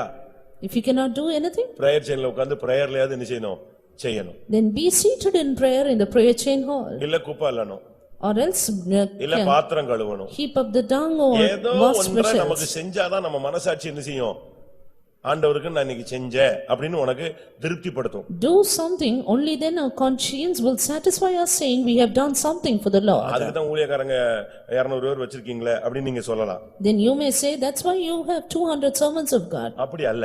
No, it's not like that. பாவத்திலிருந்து விடுதலையாக்கப்பட்ட எல்லாரும் ஊழியர்கள் என்று பைபிள் சொல்லுகிறது. Everyone delivered from sin is a servant of God, says the word of God. லேவியராகமம் 25:55 பார்க்கும் பொழுது Turning to Leviticus chapter 25 and verse 55. என்ன சொல்லப்பட்டிருக்கிறது? What is it said there? இஸ்ரவேல் புத்திரர் என் ஊழியக்காரர். Children of Israel are my servants. அவர்கள் நான் எகிப்து தேசத்திலிருந்து புறப்பட பண்ணின என்னுடைய ஊழியக்காரரே. They are my servants whom I brought forth out of the land of Egypt. எகிப்து என்கிற பாவத்திலிருந்து ஒருத்தன் விடுதலையாகி செங்கடலை தாண்டிட்டான், ஞானசானம் எடுத்துட்டானாலே கர்த்தர் அவனை எப்படி தான் பார்க்கிறாரு? ஒரு விசுவாசியா பார்க்கறதில்ல, எப்படி பார்க்கிறாரு? ஒரு ஊழியக்காரனா பார்க்கறாரு. Having been delivered from the land of Egypt, when a man crosses the Red Sea having taken water baptism, the Lord sees him as a servant of God. அதுக்கு பிறகு அவன் ஒரு ஊழியக்காரன். After that he is a servant of God. அவனை ஆசாரிய ஊழியம் செய்யணும். And he has to do the priest office. சாதாரண ஊழியம் செய்ய கூடாது. Not an ordinary office. பல ஊழியங்கள் இருக்கு. There are various ministries. ஒவ்வொரு கோத்திரத்துக்கும் மெராரி அவங்க இவங்கெல்லாம் ஆசாரிய ஊழியம் செய்ய மாட்டாங்க, சுமக்கற ஊழியம் செய்வாங்க. Some tribes they did the work of bearing and not the work of priesthood. அப்படிதானே சொல்லி இருக்கு பைபிள்ல. You know what is said like that in the Bible. கோகாத்தியர் மெராரியர் இவங்கெல்லாம் அந்த பணிமுட்டுகளை சுமப்பார்கள். The Kohathites, the Merarites, they would bear the vessels of the sanctuary. ஆனா இந்த ஆரோனுடைய பிள்ளைகள் என்ன செய்வாங்கன்னா அத சுமக்கிற வேலை கிடையாது, ஆசாரிய ஊழியம் செய்வாங்க. But these children of Aaron, they don't bear it, but they do the priest's office. வெளிப்படுத்தல் 1:6 படி Again, Revelation 1:6. வேதம் என்ன சொல்லுகிறது? What does the word of God our says? தம்முடைய இரத்தத்தினாலே நம்மை கழுவி நம்மை ராஜாக்களும் ஆசாரியர்களுமாய் மாற்றிவிட்டார். Having washed us from our sins by his own blood, he has made us kings and priests. இன்னும் பேதுரு எபிரேயர் இவைகளில பார்க்கும் பொழுது Yet when we see in Peter and Hebrews, பரிசுத்த ஆசாரியர்கள், ராஜரீக ஆசாரியர்கள், இப்படி கிரேட் கூடிக்கிட்டே தான் வருது. we see about holy priesthood, royal priesthood, and grade keeps on increasing. அப்ப தேவனுக்காக நம்ம என்ன செஞ்சிருக்கிறோம் இந்த ஊழியத்துல அப்படினு பார்த்தா ஒண்ணுமே இல்ல. Therefore when we see into our life what we have done for the Lord, there is nothing. நாம் எல்லாரும் தேவனுக்காக ஏதாவது ஒரு விதத்துல ஒரு ஆசாரிய ஊழியம் செய்ய வேண்டும். Yes, we need to do the ministry of priesthood for the Lord in some or the other way. அடுத்ததாக Nextly, என்னாகமம் 3:32 வசனம். verse 32 of Numbers chapter 3. என்னாகமம் 3:32. Numbers 3:32. ஆசாரியனாகிய ஆரோனின் குமாரன் எலெயாசார் என்பவன் லேவியருடைய தலைவர்களுக்கு தலைவனாய் பரிசுத்த ஸ்தலத்தை காவல் காக்கிறவர்களுக்கு விசாரிப்புக்காரனாய் இருக்க வேண்டும். இங்கே அவன் ஆசரிப்பு கூடாரத்துக்கு தலைவனுக்கு தலைவனாக, லேவியருடைய தலைவர்களுக்கு தலைவனாய் அவன் நிற்கிறான். And here he was the chief of the Levites. இங்க பாருங்க, இத்தாமாருக்கு அந்த போஸ்டிங் கிடைக்கல. And Ithamar did not get that posting. அவனுக்கு கிடைச்ச போஸ்டிங் பாத்தீங்கன்னா இவன் தான் தலைவர்களுக்கு தலைவன். But he was the chief of the chief. இவனுடைய ஊழியம் என்ன தெரியுமா? What is his ministry? பரிசுத்த ஸ்தலத்தை காவல் காக்க வேண்டும். To keep charge of the sanctuary. அப்படி காவல் காக்கிறவர்களுக்கு விசாரிப்புக்காரனாய் இருக்க வேண்டும். And he has to be the oversight, do the oversight of those who keep the charge. அப்படினா என்ன? What does that mean? ஜெபம் பண்ணியா? Is it through prayer? விசுவாசத்துல நின்றாயா? Did you stand in the இன்னைக்கு faith? பைபிள் படிச்சாயா? Did you read the Bible today? இன்னைக்கு உபவாசம் எடுத்தாயா? Did you fast today? தேவ சமூகத்துக்கு போனாயா? Did you go to the presence of பரிசுத்த God? ஜீவியத்தை காத்துக்கொண்டாயா? Did you keep up your holy life? இதை விசாரிக்கிற ஒரு ஊழியத்துக்கு அவன் ஒரு தலைவனாக இருந்தான். And he was found to be the chief of the one who would inquire over these. நாம் ஒரு தேவனுடைய பிள்ளைகள் எல்லாருமே இந்த காவல் பரிசுத்த ஜீவியத்தை காக்க வேண்டும். We the people of God should keep up a holy life. ஊழியங்கள் நடக்கும், ஆனா பரிசுத்தம் இல்லன்னா அந்த ஊழியத்துல என்ன இருக்காது? ஷைனிங் இருக்காது. Ministries will go on, but if there is no holiness, there is no shining in the ministry.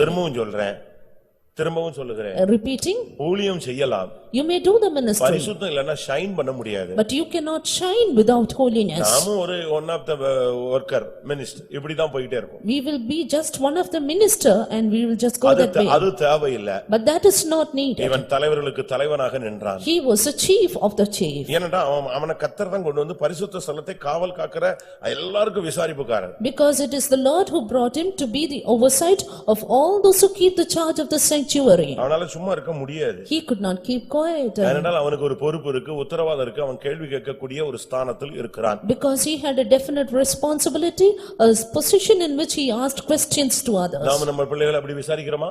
Do we inquire our children that way? நம்முடைய குடும்பத்தார் நம்ம அப்படி விசாரிக்கிறார்களா? You are our family members inquiring us that way? ஜெபத்துக்கு போனியானா உன் வேலைய பாரு, நீ போனியா போயிட்டே இரு அப்படிமா. Did you go for prayer? If they ask, they say, did you go your way. வீட்ல நீங்க என்ன ஜெபத்துக்கு வரலனா நீ ஜெபிச்சிட்டியா போ நான் பாத்துக்கறேன். In their house they ask, do you not come for prayer? They say, did you pray? That's enough, you go your way. அப்படிதான் பிசாசு வந்து அந்த ஜெபத்துக்கு முற்றுப்புள்ளி வைக்கிறான். And the devil makes a full stop for the prayer. நாம் ஒரு பொறுப்புள்ளவர்கள். But we are people with responsibility. உனக்குள்ள ஒரு பரிசுத்த வாசஸ்தலம் இருக்கிறது. There is a sanctuary within you. ஏனென்றால் தேவனுடைய இதோ மனிதர்களுக்குள்ளே தேவனுடைய வாசஸ்தலம் இருக்கிறது. Behold, the tabernacle of God is with men. இத நீ காவல் காத்துக்கொள்ள வேண்டியது அவசியம். You need to keep charge of this. இதெல்லாம் நீ பொறுப்பு இல்லாம நாம இஷ்டத்துக்கு நம்ம செயல்பட முடியாது. We cannot work without responsibility. அவன் பாருங்க லேவியர்களுக்கு தலைவர்களுக்கு தலைவன்.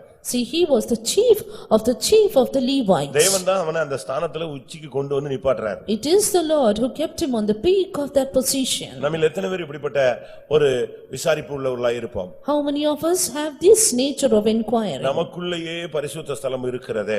The sanctuary of God is within us. இத நீங்க வந்து காக்கலாம் கெடுக்கலாம். You can maintain it, you can also defile it. தெய்வீகத்தை அழிக்கலாம் கட்டி எழுப்பலாம். You can destroy, you can build up. அது எல்லாம் ரெண்டுமே சுயாதீனம் நம்ம கையில கொடுத்துட்டார். The freedom is given into our hands. அடுத்ததாக Nextly, என்னாகமம் Numbers 4ஆம் அதிகாரம் chapter 4 16ஆம் வசனம். verse 16.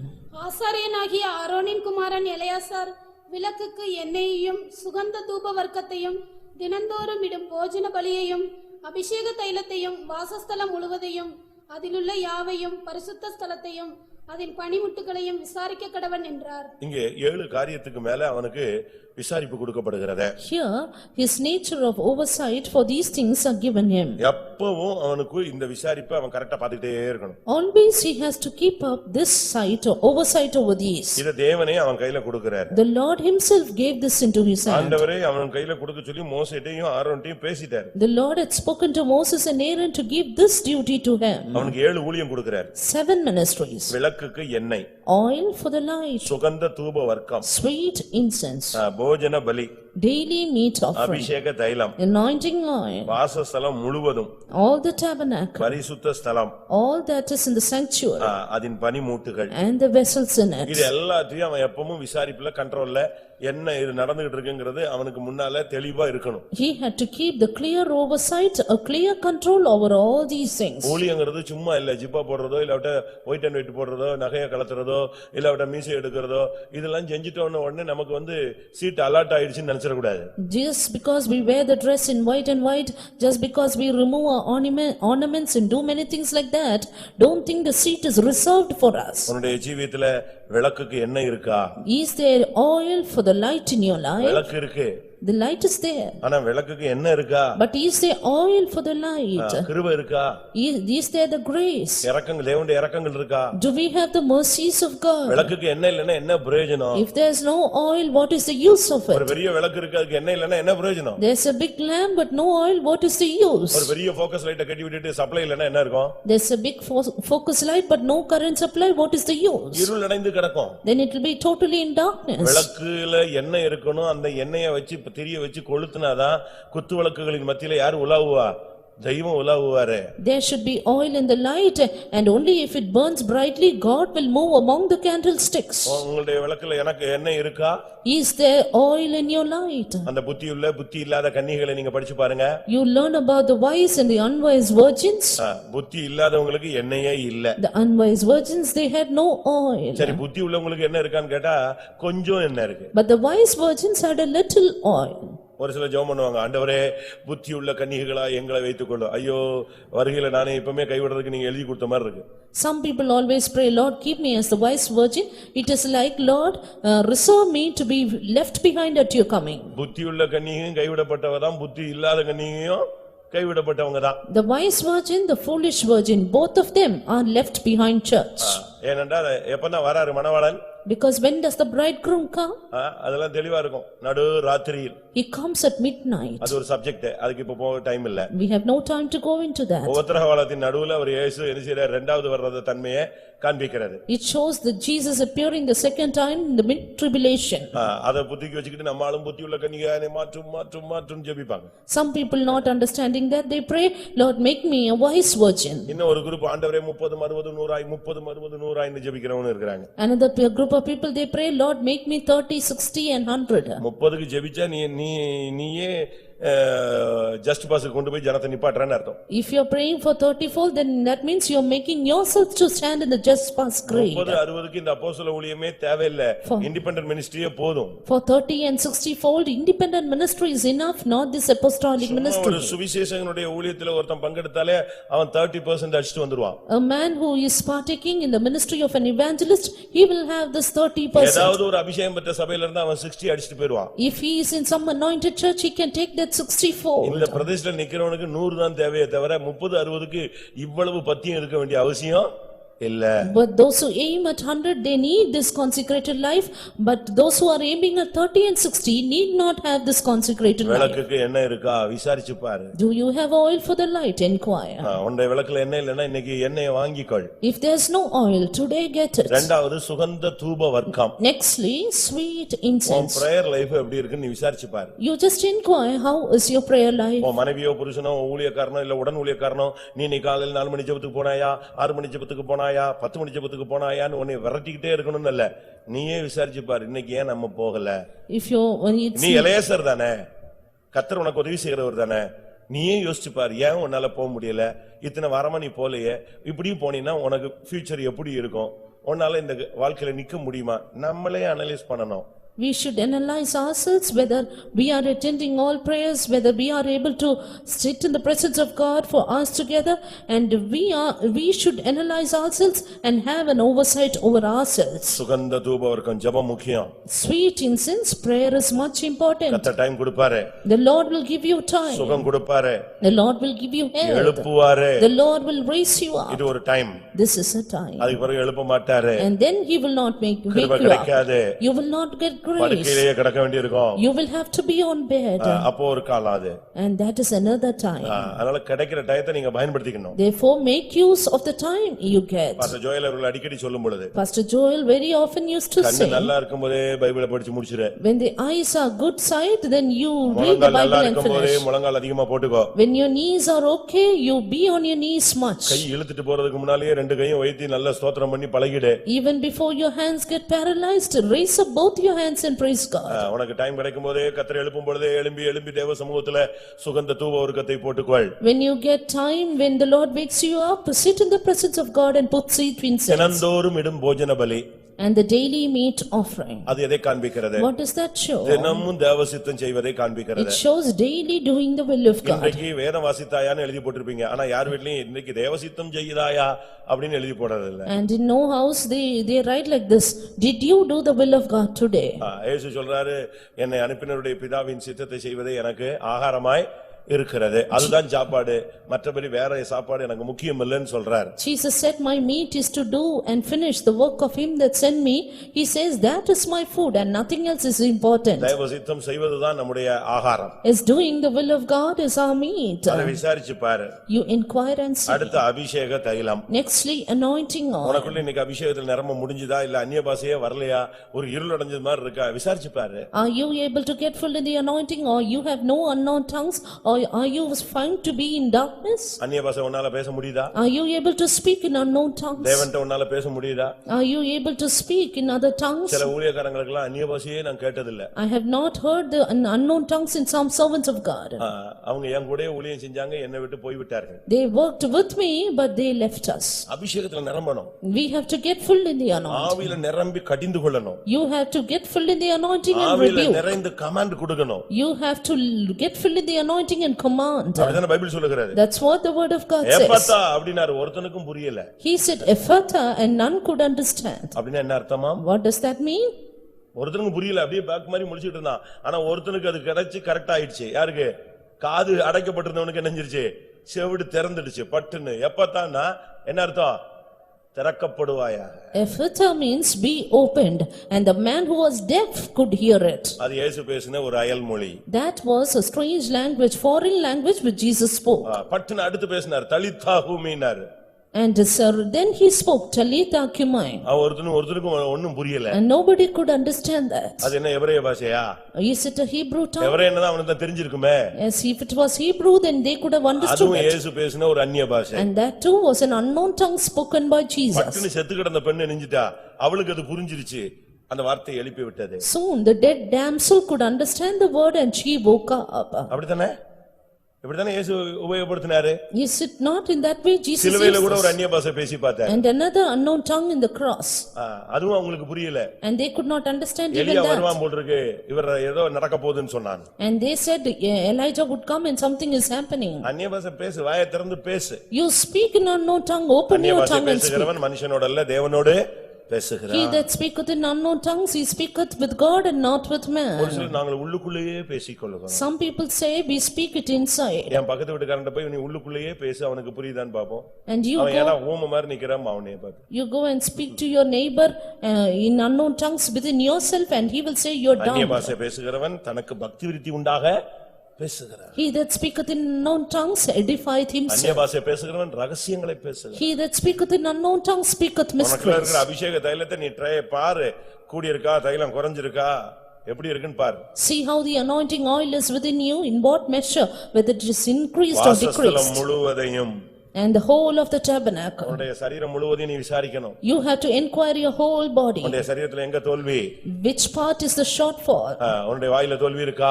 Do you have shortfall in your கண்கள்ல mouth? தோல்வி இருக்கா? There's defeat in your eyes. சிந்தையில தோல்வி இருக்கா? Failure in your thoughts. இருதயத்திலிருந்து புறப்படுகிறது உன்னை தீட்டுப்படுத்துகிற வாசஸ்தலத்தை நீ விசாரிச்சு பாரு. That which cometh from your heart, is it defiling you? Inquire. அடுத்து பரிசுத்த ஸ்தலம். Nextly sanctuary. உன்னுடைய பரிசுத்த ஜீவியம் எப்படி இருக்குன்னு விசாரிச்சு பாரு. Inquire and see how is your holy life. இன்னொருத்தன் வந்து நீ மாம்சத்துல இருக்கிற, நீ சரியில்லை அப்படின்னு சொன்னாதான் உனக்கு துக்கம் வரும். உன்னை நீயா விசாரிச்சு பாத்துக்க. If another person is saying you are not right, you are in flesh, then you will have grief. You set yourselves right. முந்தியெல்லாம் நீங்க பாத்தீங்கன்னா சுகர்னா டாக்டர்ட்ட போகணும் செக் பண்ண. In the earlier days, if there is diabetes, you have to go to doctor to check. பிரஷர்னா அவர்ட்ட போய் check பண்ணிட்டு வரணும். For checking the pressure, you have to go to doctors. அப்படிதானே? இப்ப அப்படிலாம் கிடையாது. But now nothing like that. எங்க உட்கார்ந்த இடத்துல நீங்க செக் பண்ணிக்கலாம். You can check yourselves in the place where you are. உன்னை நீ ஆராய்ந்து பார். You check and examine yourselves. அடுத்து அதின் பனி மூட்டுகள். Nextly the vessels in உன்னுடைய it. செயல்கள் எப்படிப்பட்டது? How is your actions? உன்னுடைய கைகள் செயல் எப்படி இருக்கு? How is the actions of your hands? உன்னுடைய நடக்கைகள் எப்படி இருக்கு? How is your walk? Eleazar இதெல்லாம் விசாரிக்க கடவன். Eliezer had an oversight of these. கிறிஸ்தவ வாழ்க்கைங்கிறது ஏதோ சும்மா வந்துட்டோம் போயிட்டோம்லாம் இருக்க கூடாது. இது ஒரு பெரிய PhD எல்லாம் தோத்து போகுங்க. Christian life is not doing something simply, but even the PhD would fail before the Christian life. நீங்க வந்து இது கத்துக்கிட்டு அப்படியே போனீங்கன்னா கிருபன்னு போனீங்கன்னா அவங்க கிருபை ஃபில் பண்ணி எல்லாத்தையும் ஜெயிக்க வச்சு. If you learn in this life more and more asking for grace, grace will help you to overcome. நீங்க அவனை படிச்சு பாருங்க, அவன் லைஃப் அழகா மெயின்டைன் பண்ணி கர்த்தர் கொண்டு போயிட்டார், அவனும் மெயின்டைன் பண்ணி போயிட்டான். Look at his life, how the Lord maintained him clearly, and he also maintained his life and went away. என்னாகமம் 20ஆம் அதிகாரத்துல Aaron மரிக்கிறார். Numbers chapter 20, Aaron dies. இப்போ அவனுடைய வஸ்திரம் இவனுக்கு தான் கிடைக்குது. Now he got his garment. அந்த வஸ்திரம் எல்லாம் அவனுக்கு தான் கிடைச்சது. And all his garments fell upon this man. என்னாகமம் 20:26. Numbers 20:26. ஆரோன் உடுத்திருக்கிற வஸ்திரங்களை கழற்றி அவைகளை அவன் குமாரனாகிய எலெயாசாருக்கு உடுத்துவாயாக. ஆரோன் அங்கே மரித்து தன் ஜனத்தாரோடே சேர்க்கப்படுவான் என்றார். ஆசாரியனுக்கு வஸ்திரம் ரொம்ப முக்கியம். See, the garments is much important for a priest. அதுவும் பிரதான ஆசாரியனுக்கு வஸ்திரம் ரொம்ப முக்கியம். That too, garments are given much importance for a high priest. இந்த வஸ்திரத்தை குறித்து ஒரு பெரிய பிரமாணமே பைபிள்ல இருக்கு. There is a big law written about the garments of a priest. இது இந்த வஸ்திரம்னா இந்த போட்டிருக்கிற ஜிப்பாவையா காண்பிக்கிறது? The garments, does it mean this thing that we wear upon? அப்படி அல்ல.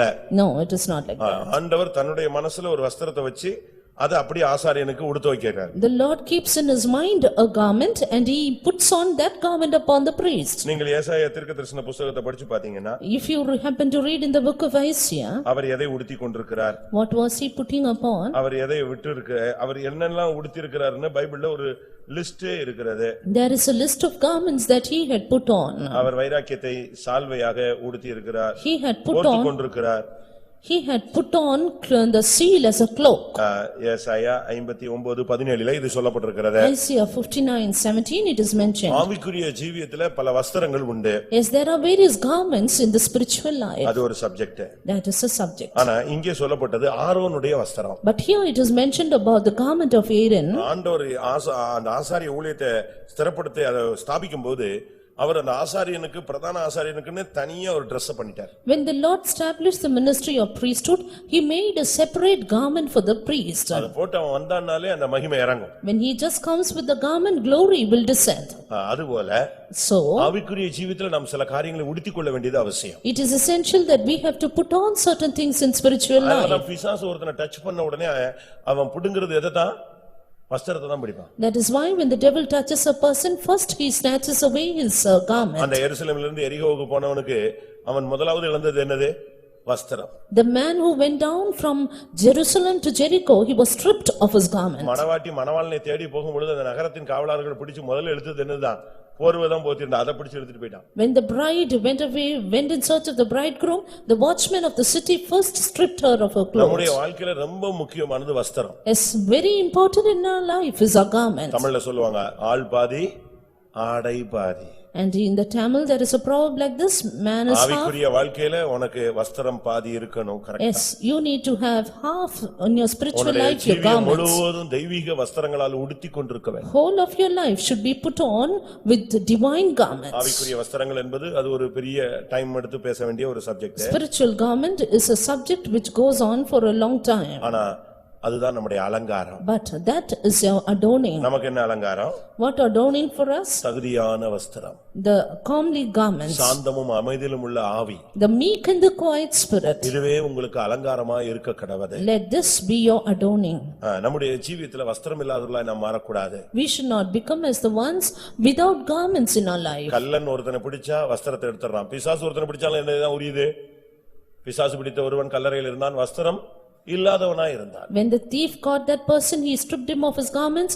The man who was demon possessed, he was without clothes. பின்மாறி போன பேதுருவை பாருங்கள். Look at Peter who backslid. திபோரியா கடற்கரையில இயேசு அவனை தேடி வருகிறார். And Jesus sought for him in the seashore of இப்ப Tiberia. இயேசு பேசுறாரு. Now Jesus spoke for them. அந்த சத்தம் கேக்குது. He heard that voice. டக்குன்னு ஒருத்தன் சொல்லிட்டான், அவர் கர்த்தர்னா. Soon a man said, he is அந்த Lord. வார்த்தை கேட்ட உடனே பேதுரு தண்ணிக்குள்ள விழுந்தான். Soon when he heard that word, Peter went down into the water. ஏன் விழுந்தானா? Why? ஏன் விழுந்தான்? Why did he fall down? இயேசு மூஞ்சில முழிக்க முடியாதுன்னா? Is he unable to look at the face of Jesus? அவன் விழுந்ததுக்கு காரணம் வஸ்திரம் இல்லை என்று யோவான் 21:7 சொல்லப்பட்டிருக்கிறது. But the reason is that in John 21:7 that he had no garment. கூட உள்ள சீசனோட நிக்கும்போது நிர்வாணமா நிக்க உனக்கு சக்தி இருக்கு. இயேசுவுக்கு முன்னால் நிக்க முடியாது. And you can stand without clothes when the co-disciple, but not before Jesus. இதுதான் அங்க உள்ள சத்தியம். This is the truth there. வஸ்திரம் உனக்கு தேவை. And we need the garments. சாதாரண வஸ்திரம் அல்ல. Not an ordinary garment. ஆசாரிய வஸ்திரம் உனக்கு தேவை. The garment of the priesthood. தெய்வீகமான ஒரு ஜீவியத்தை நீ உடுத்திக் கொள்ள வேண்டும். We need to put on a divine இன்னொரு life. விதத்துல இந்த வஸ்திரத்தை குறித்து பார்க்கும் பொழுது புதிய மனிதனை காண்பிக்கிறது. When we see about the garment in another sense, it signifies the new man. எபேசியர்ல சொல்லியிருக்கிறது பழைய மனுஷனை களைந்து போட்டு மெய்யான நீதியிலும் பரிசுத்தத்திலும் தேவனுடைய சாயலாக சிருஷ்டிக்கப்பட்ட புதிய மனிதனை நீங்கள் தரித்துக் கொள்ளுங்கள். In Ephesians it is said that you have to put off your old man and put on the new man who is crowned with new righteousness and holiness.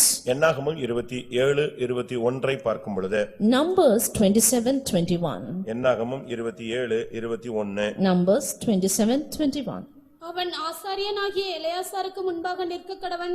அவன் நிமித்தம் அந்த ஆசாரியன் கர்த்தருடைய சன்னிதானத்தில் வந்து ஊரீம் என்னும் நியாயத்தினாலே ஆலோசனை கேட்க கடவன். ஆசாரியன் எலெயாசார் போய் என்ன செய்யணும்? கர்த்தருடைய சன்னிதானத்துல வந்து தேவனிடத்துல ஆலோசனை கேட்க கடவன். This Eleazar the priest should come to the presence of God and ask judgment of the Lord. ஆலோசனை நீங்க மனுஷன்ட்ட கேட்க போக கூடாது. You should not ask the counsel from man. ஒரு பிரச்சனையோடு ஒருத்தன் வந்தான்னா எலெயாசார் உடனே மாம்சீகமாகவோ இல்லாவிட்டா அனுபவ ரீதியிலேயோ இல்லாவிட்டா அறிவுபூர்வமாகவோ பதில் சொல்லக்கூடாது. If a man would ask for a problem, will come with a problem, the priest should not give it the counsel according to the human way.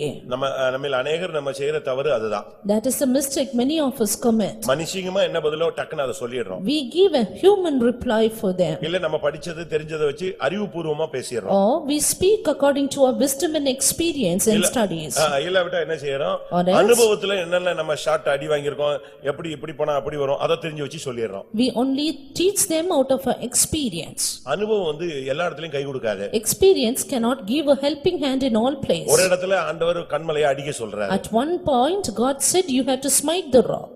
இது இந்த தொடர்ச்சியா இந்த அடிக்கிற பிராக்டிஸ் எடுத்துருவான்னு சொல்லிட்டு தான் அடுத்த இடத்துல என்ன சொல்லி சொன்னாரு, பேச சொன்னாரு. ஆனா அவனுக்கு அந்த பழைய தன்மை மாறாம அடிச்சிட்டான். And the Lord thought that he should not continue the habit of smiting the rock. He asked him to speak to the rock, but he smote again. தேவன் அதை அக்செப்ட் பண்ண முடியாது. The Lord could not accept it. அடிச்சதுனால தண்ணி வந்துச்சு. And because he smote, the waters gushed out. அப்ப அவனுடைய பிரச்சனை தீர்ந்துருச்சு. His problem was solved. உன்னுடைய பிரச்சனையை உன்னுடைய சூழ்நிலையை நீ சமாளிச்சுக்கலாம், ஆனா கானானுக்குள்ள போக முடியாது. You may try to manage your situation, but you cannot enter into Canaan. அந்த இன்சிடென்ட் தான் மோசேக்கு பெரிய பிளாக் பாயிண்டா வந்து விழுந்துச்சு. It is that incident which was a great black mark for Moses. அதை வச்சு தான் ஆண்டவர் சொன்னாரு, நீ கானானுக்குள்ள கால் வைக்க மாட்டேன்னு. And with that the Lord said him, "You cannot get into Canaan." அனுபவத்துக்கு இடம் கொடுத்ததுல உள்ள பெரிய அடி. That is a big correction because he gave place to his ஜனங்கள் அவனை experience. விசனப்படுத்தினபடினால் அவன் பதறி செயல்பட்டு விட்டான். And because the people vexed him, he worked unadvisedly. அப்படி ஒரு கட்டத்துக்கு இந்த எலியாசர் போக கூடாதுன்னு தான் கர்த்தர் சொல்றாரு, ஒருத்தனுக்கு பிரச்சனைன்னு வந்தா ஆசாரியன் எங்க போய் நிக்கணும்? கர்த்தருடைய சன்னிதானத்தில் வந்து என் ஆலோசனையை கேட்க கடவன், அதுக்கு பிறகு அதை ஜனங்களிடத்தில் சொல்ல கடவன். And that there may not be such a problem. The Lord said the priest should come to the presence of the Lord before the Lord and ask his counsel for the people. கர்த்தருடைய சன்னிதானத்துக்கு போக வேண்டும் என்பது தேவனுடைய திட்டம். Yes, it is the plan of God that we should go to the presence of God. அங்கதான் கர்த்தருடைய ஆலோசனை வெளிப்படும். It is there, the counsel of God is revealed. தேவ சமூகத்துக்கு நீங்க போங்க, உங்களுக்கு தேவையான வார்த்தை கிடைக்கும். கிடைக்கலையா? அப்ப இன்னைக்கு அதை குறித்து பேச தேவன் விருப்பப்படலன்னு அர்த்தம். வெயிட் பண்ணு. Go to the presence of the Lord and you will get the necessary word at his mouth. If he doesn't give you, then that means he is asking you to wait. அப்படிதானே? உடனே இன்னைக்கு காலையிலேயே ஒரு பொண்ணை பாக்குறது, சாயங்காலம் கல்யாணம் கட்டி வச்சிருது, 3 நாள்ல வீட்டுல வந்து உட்கார்ந்துட்டு அழுதுகிட்டு இருக்கிறது. அதுல என்ன பிரயோஜனம்? They look for a girl in the morning, evening they get married, finally next day they keep crying, then what is the use of it? அவசியமே இல்ல. There's no use in it. ஆண்டவருடைய பாதத்துல கொஞ்ச நாள் wire. You keep it in the presence of the Lord, in the feet of God. அந்த ஆரோனுடைய கோலை கொண்டு போய் எங்க வச்சாலும் அப்படி முளைச்சு உடனே என்ன செய்யாது? கனி கொடுக்காது. Aaron's rod will not bud and give forth fruit in any place. எந்த விஞ்ஞானத்துக்கு அப்படி செய்ய முடியாது. Any scientist cannot do that. ஆனா ஒரே நைட்ல தேவனுடைய சன்னிதானத்துல வச்சதுனால என்ன கிடைச்சது? தளிர்த்தது, பூத்தது, காய்த்தது, கனியாக மாறினது. But when it was kept in the presence of the Lord, in a single night it budded, it brought forth கர்த்தருடைய blossoms and சன்னிதானத்துல yielded நம்ம fruit. கர்த்தருடைய சன்னிதானத்துல எவ்வளவு நேரம் நிக்கிறோமோ அவ்வளவு நேரம் நல்லது. So long as we stand in the presence of the Lord, that is too good for us. ஒரு clearance கிடைக்கிற வரைக்கும் வெயிட் பண்ணுங்க. Yes, wait until you get a clearance. நீங்க பாருங்க, ஒரு 2000 பேரை இழுத்துக்கிட்டு இந்த ட்ரெயின் போகும். The train would drag these 2000 people. அங்க சிக்னல் விழலன்னா அங்க ட்ரெயின்ல உள்ளவங்க என்ன குதிச்சாலும் கத்துனாலும் இல்ல, இந்த ட்ரெயின் டிரைவரே கோவப்பட்டுட்டுலாம் வண்டியில என்ன செஞ்ச முடியாது, எடுத்துட்டுலாம் போக கூடாது, அங்கேயே தான் நிக்கணும். சிக்னல் கிளியர் ஆனாதான் போவோம். But if the signal is not clear, how much ever the driver or the passengers would be angry, the train cannot move. நமக்கு எப்படி? How is it for us? நம்ம ஏதோ தப்பு பண்ணிட்டாங்க போல இருக்கு சிக்னல் லெண்ட், நம்ம நேரா போய் பள்ளத்துல விட்டுறோம். We think there is something going wrong with the signal and அவர்கள் நெடுக போய் தண்டிக்கப்படுகிறார்கள்னு பைபிள் சொல்லுகிறது. And the word of God says he straightly go and is punished. நம்முடைய ஜீவியத்துல ரொம்ப கவனமாக இருக்க Yes, வேண்டும். we need to be very careful in our lives. இன்னைக்கு நாம எலியாசரை குறித்து படித்திருக்கிறோம். Today we have learned about Eliezer. என்ன இருக்கு? ரொம்ப பாயிண்ட் இருக்கு, போதுமானது. There are yet many more things, but today it is enough. ஒரு 8 பாயிண்ட் பேசியிருப்பேன். I have spoken 8 points, I அத think. நீங்க நோட் பண்ணிருப்பீங்கன்னு நினைக்கிறேன். I think you would have noted it down. தேவன், எலியாசர் என்றால் தேவன் உதவி செய்கிறார். Eliezer means God for our help. உனக்கு எந்த சூழ்நிலையிலும், உன்னுடைய அவிசுவாசத்திலும், உன்னுடைய பலவீனங்களிலும், உன்னுடைய வியாதி பிசாசின் போராட்டமான நேரங்களிலும், உன்னுடைய யுத்தகலங்களிலும் அவர் உனக்கு உதவி செய்ய வல்லவர். In any situation, be it your sickness, your demonic oppression, or anywhere you are, the Lord is able to help you. உலகத்தை விட்டு வேறு பிரிய வேண்டும். You have to be separated from the world. சபைக்குள்ள இருக்கிற பின்மாற்றக்காரர்களை விட்டு வேறு பிரிய வேண்டும். Separated from the backsliders in the church. கடிந்து கொள்ளும்போது நீங்கள் பிடரியை கடினப்படுத்த வேண்டாம். Don't be stiff-necked when you are stubborn. நல்லது, சாரி, நான் அப்படி செஞ்சிருக்க கூடாது, பேசிருக்க கூடாது. உடனே அப்படியே தாழ்த்தி ஒப்பு கொடுத்து அதை நீதிமான் நமக்கு செய்கிற ஒரு சரிப்படுத்துதலாக எடுத்துக்கொள்ள வேண்டாம். When you are reproved, immediately accept it as the correction of the righteous and surrender. நாம் ஒரு ஆசாரியர்கள். We are priests. கர்த்தருக்காக ஏதாவது ஒரு ஊழியத்தை டெய்லி நம்ம செய்யணும். We have to do some or another ministry for the Lord. நமக்கு ஒரு விசாரிப்பு இருக்கிறது. There is an inquiry for us. பரிசுத்த ஸ்தலத்தை குறித்த ஒரு பொறுப்பு நமக்கு இருக்கிறது. A responsibility of the sanctuary is there. உன்னிடத்தில் ஒப்புவிக்கப்பட்டதை அந்நாள் வரை நினைச்சுக்கொள், காத்துக்கொள். Keep that which is thou is committed unto you. ஒப்புவிக்கப்பட்ட அந்த நற்பொருளை விசுவாசத்தோடு காத்துக்கொள். Keep that good thing which is given unto you by faith. உன்னிடத்தில் நம்பி கர்த்தர் பல காரியங்களை கொடுத்திருக்கிறார். As having believed you, the Lord has entrusted many things. அடுத்து டெய்லி நீ விசாரிக்கணும். You have to inquire of it every உன்னுடைய day. ஜெப ஜீவியம் என்ன? Your prayer life, how is it? கிருபை என்ன? Your grace, how is உன்னுடைய it? அபிஷேகம் என்ன? Your anointing, how is உன்னுடைய it? ஜீவியத்தில் உள்ள தோல்விகள் நிறைவுகள் என்ன? Failures and fullness, how is it? அடுத்ததாக உன்னுடைய வஸ்திரம். Nextly, your garments. தெய்வீகமான வஸ்திரம் எப்பொழுதும் நீ வைராக்கியத்தை தெய்வீகத்தை உடுத்திக் கொண்டே இருக்கணும். We need to always put ourselves on with the seal and divine things. அவர் ஒளியை வஸ்திரமாக தரித்திருக்கிறார். He has put on light as his garments. எல்லாவற்றுக்கும் மேலாக Above தேவ all- சன்னிதானத்தில் நின்று பழகுங்க. Above all, habituate in standing in the presence of the Lord. எல்லாரும் கண்களை மூடுங்க. Let us all close our eyes. நமக்கு ஒரு கன்வென்ஷன் இருக்கிறது. A convention is before us. அதி சீக்கிரத்தில் அது சில மணி நேரங்கள்ல தொடங்கும். Within few hours it will start. நாளைக்கு இந்த நேரம் எப்படி இருக்கும்னு உங்களுக்கு தெரியும். You know how it will be tomorrow at this time. ஆனா இதுக்காக நீ ஒரு ஆசாரியர். But for this you are a priest. தேவன் நமக்கு உதவி செய்ய வல்லவர். The Lord is able to help us. ஆனால் தேவன் எலியாசர்களை சபையில் தேடுகிறார். But the Lord is seeking for Eleazars.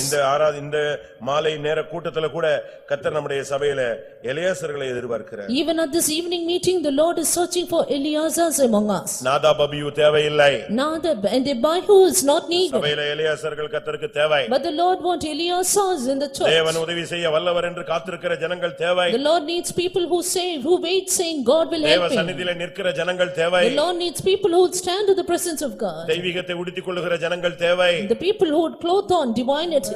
ஜீவியத்தை விசாரிக்கிற ஜனங்கள் தேவை. People who will inquire of their own lives. ஒரு கர்த்தருக்காக வேறுபட்டு நிக்கிற ஒரு கூட்டம் தேவை. The people who stand for the Lord separated. கர்த்தாவே எலியாசரை அப்படி வேறு பிரித்து பாதுகாத்து விழுகை இல்லாமல் ஜெயத்தோடு ஓட்டத்தை முடிக்க வைத்த தேவன் என்னையும் உம்முடைய கரங்களில் ஒப்படைக்கிறேன், என்னையும் அப்படியே உருவாக்கும் என்று ஒப்புக்கொடுக்கிறவர்கள் கண்களை மூடி முழங்கால் படியிடுங்கள். Those who surrender themselves saying, Lord, who kept Eleazar from falling, I also commit myself into your hands for a victorious end.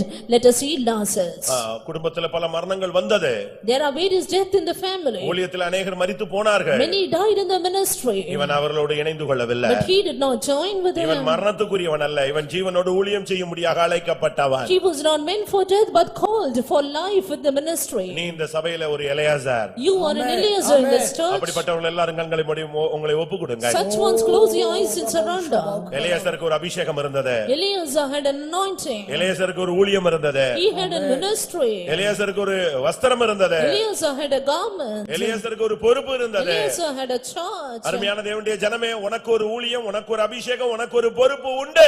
Beloved child of God, you have a ministry, you have a charge, you are responsible. எலியாசாரை பலப்படுத்தினவர் உன்னையும் பலப்படுத்த வல்லவர். He who strengthened Eleazar is able to strengthen you too. கர்த்தாவே எனக்குள்ள அந்த வேலையை செய்யும் என்று ஒப்புக்கொடுங்கள். Surrender saying, Lord, do that work in me. ஒரு 2 நிமிஷம் கர்த்தருடைய பலன் நம்மை ஆட்கொள்ளட்டும். 2 minutes, let the strength of God overpower us. Pavul சொல்லுகிறார், என்னை ஆட்கொண்டவர் என்று சொல்லுகிறார். Saint Paul says, God who had rule over me. இந்த கன்வென்ஷன்ல நம்ம விசுவாசிகள் ஊழியர்கள் எப்படி போகணும் தெரியுமா? You know how the servants of God and believers should be in the ஆவியில் convention. கட்டுண்டவர்களாய் உள்ளே போக வேண்டும். They should go bound to the Spirit. கர்த்தர் அப்படிப்பட்ட ஒரு வல்லமைக்காக நம்மை நிரப்பும்படியாக ஒப்புக்கொடுப்போம். Surrender that the Lord may fill us with that power. Rebecca Bahasatura Manadia, Rashaboy Namahatula Kadabodinodia. Hallelujah, hallelujah. Oh, Raboshabodi, oh, Rabodine. Hallelujah, hallelujah. Amen, amen, hallelujah. Rebina Mahoy, Nishabaladia. Hallelujah. பழைய ஏற்பாட்டில ஒரு மனிதனை தேவன் இந்த விதத்துல பாதுகாத்து பயன்படுத்தி முடிவை மகிமையாய் மாற்ற முடியுமானால், ஏன் புதிய ஏற்பாட்டில அபிஷேகம் பெற்ற உனக்கு அந்த வாழ்க்கை முடியாது? நிச்சயமாய் முடியும். எத்தனை பேர் விசுவாசிக்கிறீர்கள்? Hallelujah. ஆமென். ஒரு அபிஷேகத்தோட நம்ம கன்வென்ஷனுக்குள்ள போகலாம். ஆமென். ஆமென். ஆமென். ஹalleluya. ரேகாபாலா ஓ பகதரா. ரபௌஷபாரி. ஆமென். ஆமென். ஆமென். ஆமென். ரபினவஹத்திலோ ஷபாரியாரா. ஹalleluya. ஹalleluya. ஹalleluya. ஹalleluya. ஓ ரபௌஷ ஹalleluya.